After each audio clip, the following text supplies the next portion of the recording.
likeness. God saw all he had made, humanity included, and called it very good. Our conscious or moral compass is a vestige of that original state.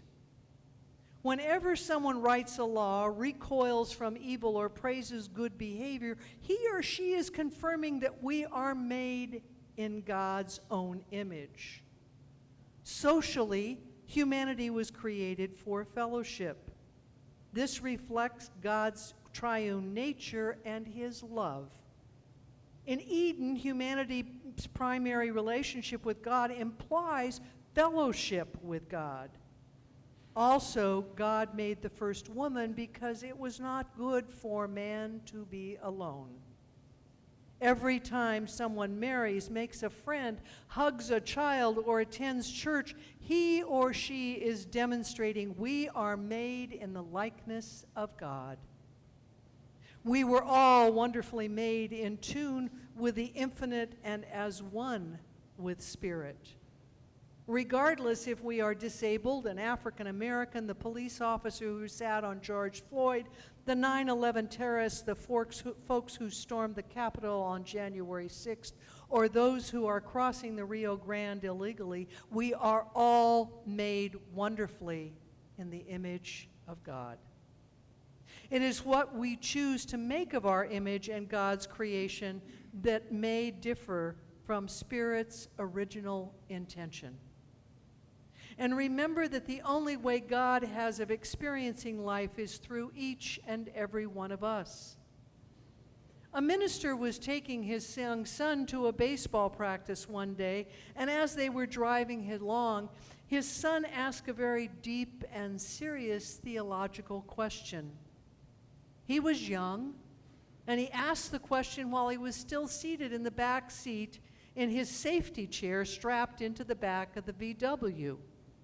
He said, "Dad, are there thousands of gods?" And Dad replied, "No, buddy, just one God." He offered a thoughtful counter question. "Then, Dad, how can God live inside of everyone at once?"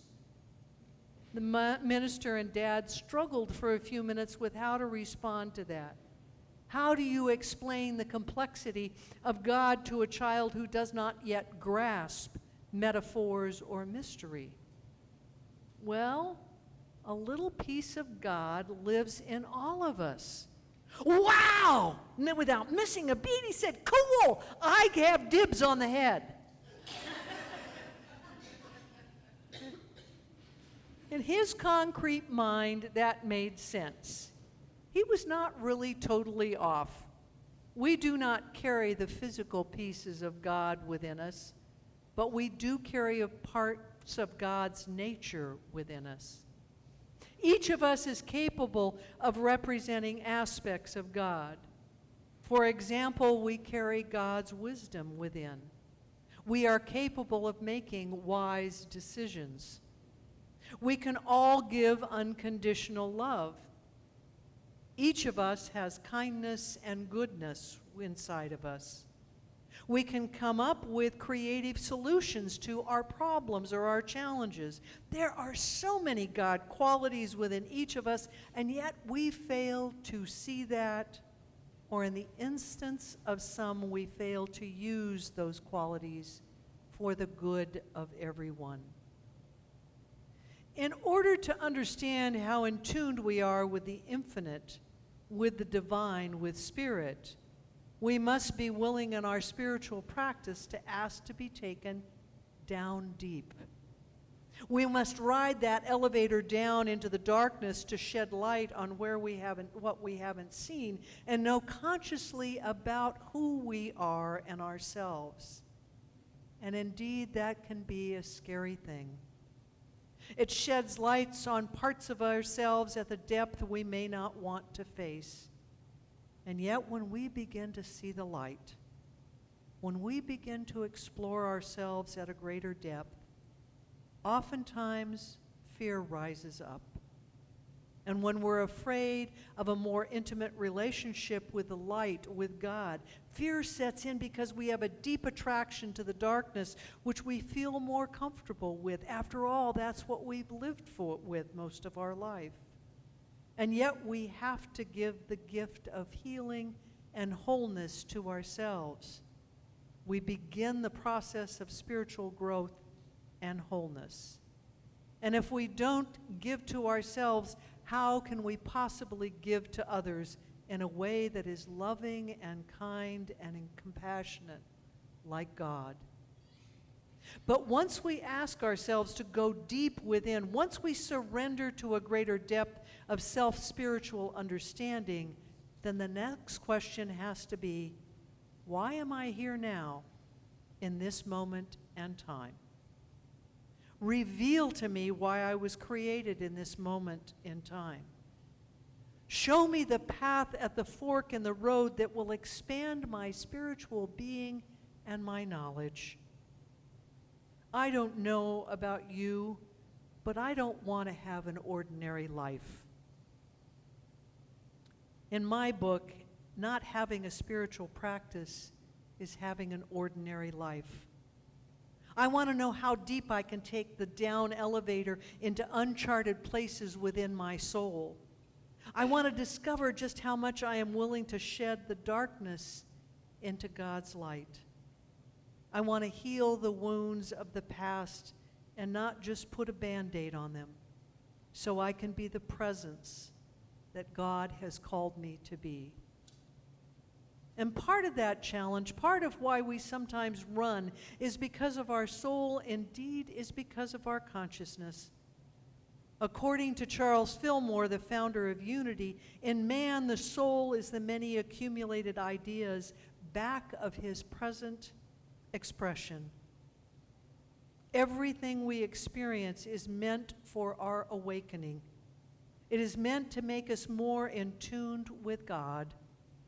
We are more than we see, than we know, than we do.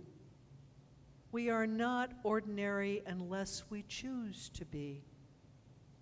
Ordinary is defined as with no special or distinctive features, which is commonplace or standard with no special quality. Jimmy Johnson once said the difference between ordinary and extraordinary is just a little bit extra. When we open ourselves to a spiritual practice, we are exploring how wonderfully made and extraordinary we truly are. It's that willingness to dig deeper, to stay longer, to reach out more in order to learn and grow that is the little extra in life. So I would ask, what is the little extra you're willing to do in your spiritual awakening to know and understand just how extraordinary and wonderfully made you truly are? Our soul is like the Energizer Bunny. Our soul is our creative battery. It never stops operating and is present within us at all times. God is the seed, the soul is the soil, and the body is the ultimate plant or results of our being that shows up in our world. Remember, we are never not creating. Our subconscious is always moving forward or backwards or within.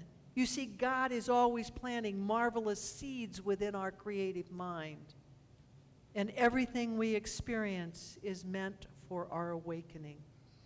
It is meant for our spiritual growth as we continue to delve deeper into the light.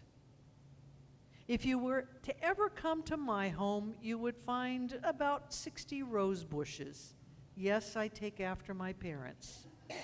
My parents loved rose bushes. Dad would tend probably about 75 of them in the last home that they owned. Roses have a great deal to teach us about growth. Every January, it's time to trim the rose bushes. Ideally, you trim them down to about 1.5 feet to 2 feet tall. You get rid of all the small branches and limbs and basically trim them back to what seems like almost nothing. Additionally, there are always sections of the bush that have withered and died. Those too need to be removed. In fact, when I first learned to do this with my dad, I thought he was absolutely nuts.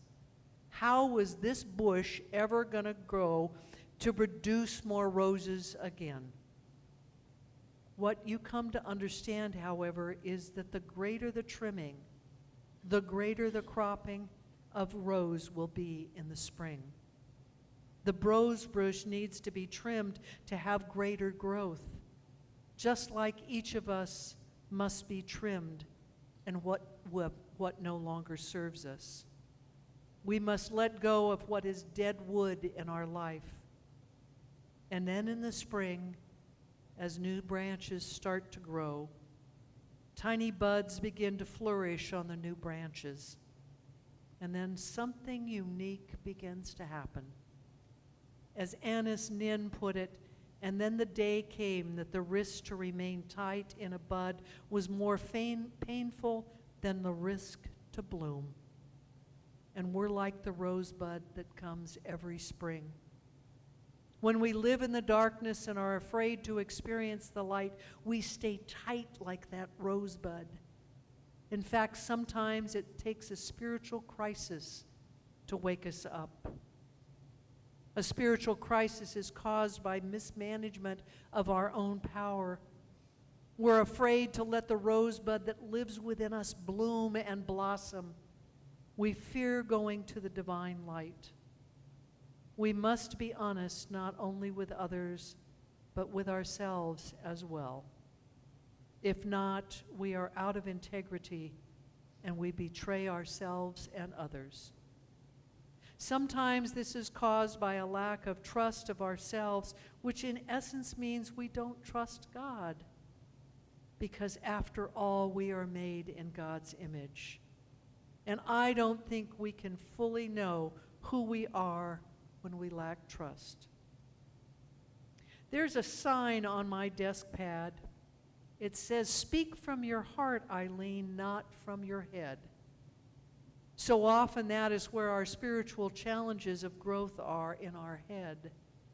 We can't seem to move from that 18 inches from here down to our soul within for our truth. Often I am reminded by my spiritual mentor that the problems cannot be solved at the same level they were created, Eileen.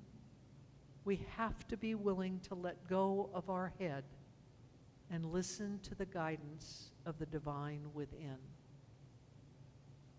We've all heard the statements that peace begins with me. This is only one example. Love, kindness, compassion also begins with me. To be able to show up and give those God qualities to others, we must be willing to heal ourselves. Scientists years ago discovered something in our brain system called default mode network. That's a mouthful. What they found was a network within the brain that would support and become active when the individual focused on the eternal rather than the external.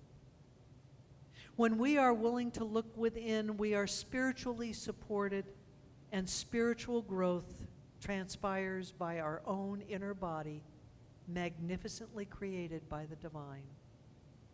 If we don't face our inside issues, nothing can get resolved.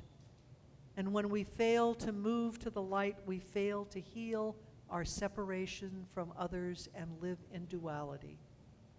And yet we are all one with the divine and one with each other. And when we heal ourselves, others are healed with us. We are not in this journey called life alone. We are each made in the image of the divine, infinite God, the Creator, and we were wonderfully made.